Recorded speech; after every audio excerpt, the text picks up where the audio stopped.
Jamen, hvordan man går? Altså, for det første er det nemt at starte på et fladt gulv, som vi ser her. Du har selvfølgelig dine 2 ben, som de fleste mennesker har. Så tænker du, at du vil gerne gå ind i fysiklokalet herinde, fra værkstedet her. Så tager du simpelthen det ene ben, og så er der foran det andet. Sådan der. Så skal man så holde balancen også, hvilket også kan være meget svært. Og nu har jeg en rimelig stor sko, så jeg har rimelig nemt ved at stå fast. Så min højde, den er heller ikke, passer også meget godt. Så sætter man simpelthen bare det ene ben foran det andet og går ret op. Det er da smart. Stille og roligt. Fremad. Så hvis man drejer, så sænker man farten lidt i det ene ben. Hvad nu hvis der står noget i vejen? Hvad gør man så? Hvis man for eksempel vil hoppe ind i et skab, så kan man gå til siden ind i skabet. Så sætter du det ene ben ud i siden og hopper ind. Okay, Hvordan hopper man? ja, man hopper. Du sætter simpelthen af ved at bruge dine sener ned i foden, eller ned i anklen. Simpelthen til at sætte af med. Ej, det lyder svært. Du trykker dine fødder sådan der. Hvad nu hvis du skal løbe hurtigt ind til et eller andet? Hvad kan man så gøre?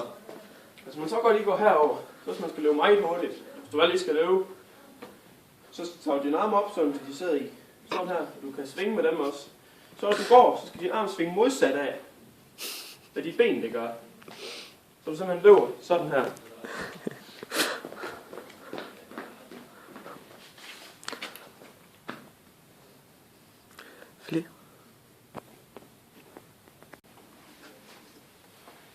Nu skal vi vise, hvordan man åbner en dør.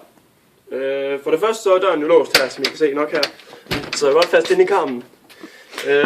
Man tager simpelthen sine fingre. Det får du hjernen til at tænke. Og så drejer du på den her. Så kan du se låsen her, den åbner. Det er ikke ved alle døre, du kan det, men med den her kan du. Det er sgu da smart. Det er meget smart. Så når du har låst døren op, så tager du simpelthen fat i håndtaget, og så trykker du bare. Du lægger bare din hånd. Så har du låst nummer 2 op herinde, så døren er faktisk helt fri hele vejen rundt i karmen her.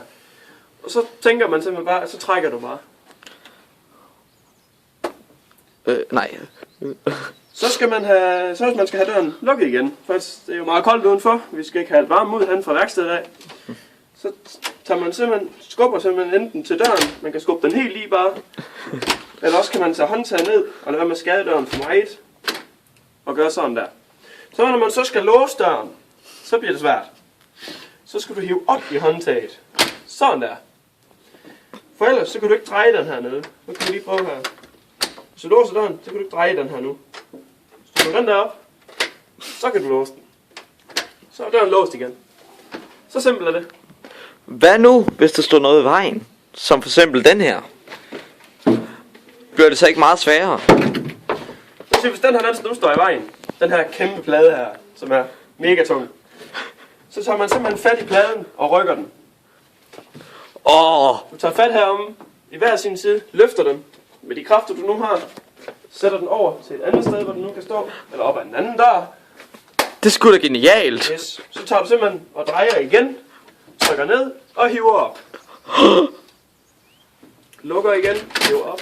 Hvad nu hvis der står en anden person og holder ved døren?